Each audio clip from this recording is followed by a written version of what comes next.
இன்னைக்கு நம்ம பார்க்க போகிற செலிபிரிட்டி விஜய் டிவியில் ரீசண்டாக டெலிகாஸ்ட் ஆன பாண்டியன் ஸ்டோர் சீசன் 2வோட ஹீரோவான கதிரை பற்றி தான்.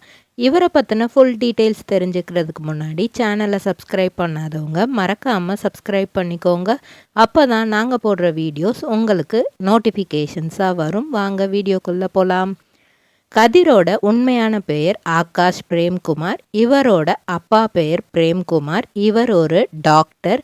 இவர் சென்னை நுங்கம்பாக்கத்தில் 1999 நவம்பர் மாதம் 21 பிறந்திருக்கிறாரு. தன்னோட பள்ளி படிப்பை எல்லாம் பத்மசேஷாத்ரி ஸ்கூலில் படிச்சிருக்கிறாரு. அதுக்கப்புறம் டிஏவி ஸ்கூலில் +1 +2 படிச்சிருக்கிறாரு கோபாலபுரத்தில். அதுக்கப்புறம் என்ன பண்ணலாம், காலேஜ் என்ன சேரலாமேனா நல்லா படிக்கிற பையன், அப்பா டாக்டர் அப்படிங்கிறதுனால நம்மளும் டாக்டர் ஃபீல்டுக்குள்ளேயே போகலாம் அப்படிங்கிற மாதிரி இது பண்ணிட்டு, அதுக்கப்புறம் அப்பா மாதிரி நம்மளும் ஒரு நல்ல டாக்டராக இருக்கணும், அப்பாவை விட பெருசாக வரணும், ஆனால் அது நம்மளுக்கு முடியுமா அப்படின்னு யோசிச்சுட்டு டாக்டர் வேணாம் நான் இன்ஜினியரிங் ஃபீல்டு போய்க்கிறேன் அப்படிங்கிற மாதிரி இன்ஜினியரிங் ஃபீல்டை சூஸ் பண்ணியிருக்காரு. எஸ்ஆர்எம் யூனிவர்சிட்டியில் இன்ஜினியரிங் எடுத்து படிச்சிட்ருக்காரு. அப்போ தான் சினிமா மேலே ஒரு ஆர்வம் வருது. கார்த்திக் சுப்ராஜ், நலன் இவங்களோட டைரக்ஷனில் உள்ள படத்தெல்லாம் பார்த்துட்டு நம்மளும் படத்துலலாம் நடிக்கணும் அப்படிங்கிற மாதிரி யோசிச்சுட்டு தான் ஃபஸ்ட்டு 2016 சென்னை 6,28,000 சீசன் 2 பார்ட் 2 எடுத்தாங்க. அதில் கிளைமேக்ஸில் வெங்கட் பிரபு ஒரு 5 நிமிஷத்துக்கு ஒரு சீன் மட்டும் கொடுத்துருப்பாரு. அதில் நடித்து கொடுத்துருப்பாரு. அதுக்கப்புறம் காலேஜில் இவங்களோட சீனியர், இவங்களோட ஃப்ரெண்ட்ஸு பரணி, ராஜா எல்லாரும் சேர்ந்து ஆங்க்ரி பேர்ட்ஸ் அப்படிங்கிற ஒரு ஷார்ட் ஃபிலிம் எடுத்திருக்கிறாங்க. அதுலேயும் நடிச்சிருக்கிறாரு. அந்த ஷார்ட் ஃபிலிமுக்கான சைமா பெஸ்ட் சப்போர்ட்டிங் ஆக்டர் அவார்டும் வாங்கியிருக்கிறாரு. அந்த டேரக்டர்ஸ் 2 பேரும் இப்போ நெல்சனோட அசிஸ்டன்ட் டேரக்டர்ஸாக ஒர்க் பண்ணிகிட்ருக்காங்க. அதுக்கப்புறம் நிறைய வாய்ப்புகள் அடுத்தடுத்து நிறைய ஷார்ட் ஃபிலிம்ஸ் வந்துக்கிட்டே இருந்திருக்கு இவருக்கு. 2018 பாபி சிம்ஹாவோட சேர்ந்து வெள்ளராஜா அப்படிங்கிற படம் அமேசான் வெப் சீரீஸில் டெலிகாஸ்ட் ஆச்சு. அதுக்கப்புறம் வைபவோட ஆர்கே நகர் அப்படிங்கிற மூவிலையுமே சப்போர்ட்டிங் ஆக்டராக நடிச்சிருக்கிறாரு. அதுக்கப்புறம் பிஹைண்ட் வுட்ஸோட நாச்சியார் மூவிக்கு ரிவ்யூ கொடுத்துருக்கிறாரு. அதை பார்த்துட்டு டைரக்டர் பாலா அவர்கள் நீ வர்மா மூவியில் விக்ரம் பையன் துருவுக்கு ஃப்ரெண்டாக நடிக்கணும், அந்த ரோலுக்கு நீ கரெக்டாக இருப்ப அப்படிங்கிற மாதிரி சொல்லி அவரே கூப்பிட்டு அந்த வாய்ப்பையும் கொடுத்துருக்கிறாரு.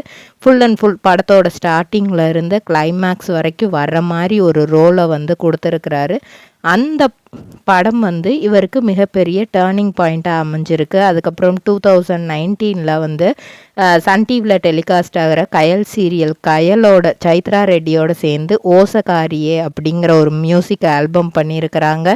அதே சமயத்தில் ஆசம் மச்சிய ப்ரொடக்ஷனில் ஸ்ட்ரெயிட் அவுட்டா ஆஃபீஸ் அப்படிங்கிற வெப் சீரீஸ், அப்புறம் 2020 ஹார்ட் பீட்டு, சைக்கு, வாசெல்லாம் பறந்து அப்படிங்கிற மாதிரி சில ஷார்ட் ஃபிலிம்ஸ் எல்லாம் பண்ணியிருக்கிறாங்க. 2021 ஃப்ளாட்மேட்ஸ் அப்படிங்கிற ஒரு சீரீஸ் JFW யூடியூப் சேனலோட சீரீஸ் அவங்க பண்ணியிருக்கிறாங்க. அதுக்கப்புறம் லாஸ்ட் டேட் அப்படிங்கிற ஒரு ஷார்ட் ஃபிலிம், இப்படி நிறைய ஷார்ட் ஃபிலிம் நடித்தவங்களுக்கு சூர்யாவோட எதற்கும் துணிந்தவன் படத்தில் நடிக்கிறதுக்கு ஒரு வாய்ப்பு கிடைக்கிது. அந்த வாய்ப்பையும் அவர் விடலை, அதுலேயும் நடித்து கொடுக்குறாரு.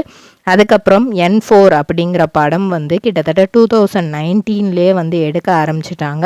ஆனால் இந்த பிப்ரவரியில் தான் அது ரிலீஸ் ஆகிருக்கு. வர்மா படமே 2018 எடுக்க ஆரம்பித்து 2020 தான் எப்போ ரிலீஸ் ஆகும்ன்ட்டு 2020 தான் ரிலீஸ் ஆகிருக்கு. இதே மாதிரி நிறைய வாய்ப்புகள் இவரை தேடி தேடி வந்துட்டுருக்கும்போது கிரிக்கெட்னால் இவருக்கு ரொம்ப பிடிக்குமாம். அப்படி கிரிக்கெட் விளாண்டுட்ருக்கும்போது ஒரு ஃப்ராக்சர் ஒன்று காலில் ஏற்பட்டிருக்கு. அந்த டைமில் ரெஸ்ட் எடுக்கலாம் அப்படின்னு இருக்கும்போது தான் விஜய் டிவிலேருந்து இவருக்கு ஒரு ஆப்பர்ச்சுனிட்டி வந்திருக்கு. இந்த மாதிரி ஒரு ப்ரைம் டைமில் வந்து வர்ற நாடகத்தில் வந்து லீட் ரோல் பண்ணணும் அப்படிங்கிற மாதிரி தான் சொல்லியிருக்கிறாங்க. அதுக்கப்புறம் பாண்டியன் ஸ்டோர்ஸ் டீம் ஃபோன் பண்ணி பேசியிருக்காங்க. இந்த மாதிரி ஃப்ராக்சர் இருக்குது அப்படின்றத சொன்னால் கூட ஓகே ரெஸ்ட் எடுத்துட்டு, ஆனால் கதிர் அப்படிங்கிற ரோல் வந்து நீங்கள் தான் பண்ணணும் அப்படிங்கிற மாதிரி சொல்லிட்டாங்க. அதுக்கப்புறம் லுக் டெஸ்ட் எடுத்துகிட்டு ஃபைனலாக அவங்கள ஓகே பண்ணி இப்போ அவங்க வந்து ரொம்பவே சூப்பராக அதில் நடிச்சிட்ருக்காங்க. அவங்களோட ஃப்யூச்சர் இன்னும் பெஸ்ட்டாக அமையணுன்ட்டு நம்ம வந்து நம்மளோட விஷஸ் சொல்லிக்குவோம். ஏன்னா சேரன் சாரோட டைரக்ஷனில் ஒரு வெப் சீரிஸ், அப்புறம் 2 அப்கமிங் மூவிஸும் இப்போ அவங்க பண்ணிகிட்ருக்காங்க. இதே மாதிரி பல செலிப்ரிட்டிஸோட பயோகிராஃபி தெரிஞ்சுக்கிற சேனலை மறக்காமல் சப்ஸ்கிரைப் பண்ணிக்கோங்க. சொந்தமாக தொழில் தொடங்கணும்னு ஆசையா? ஆனால் முதலீடு நினச்சி கவலையாக இருக்கா? கவலை விடுங்க. ஆர்ஆர்ஆர் ட்ரேடிங் கம்பெனி இப்போ உங்களை ஒரு வெற்றிகரமான பிஸ்னஸ் மேனாக மாற்ற ரெடியாக இருக்கும். முக்கிய அம்சங்கள் என்னென்னா, பாக்கு மட்டை தட்டு தயாரிப்பு தொழில் ரொம்ப சிம்பிள், ஆனால் லாபம் அதிகம். நாங்களே லோனும் அரேஞ்ச் பண்ணி தரோம். இதில் ஸ்பெஷல் என்னென்னா 25% 35% வரைக்கும் மானியமும் கிடைக்கும். உயர்தர மிஷின்ஸ் மற்றும் தரமான ரா மெட்டீரியல்ஸ் வருஷம் முழுக்க நாங்களே சப்ளை பண்ணிடுவோம். நீங்கள் தயாரிக்கிற தட்டுக்களை நாங்களே நேரடியாக வாங்கிக்கிறோம். வாழ்க்கையில் ஜெயிக்க இதுதான் சரியான நேரம். உடனே கால் பண்ணுங்க. தொடர்புக்கு 8015983336. ஆர்ஆர்ஆர் ட்ரேடிங் கம்பெனி, உங்கள் முன்னேற்றத்திற்கு எங்களது கரம்.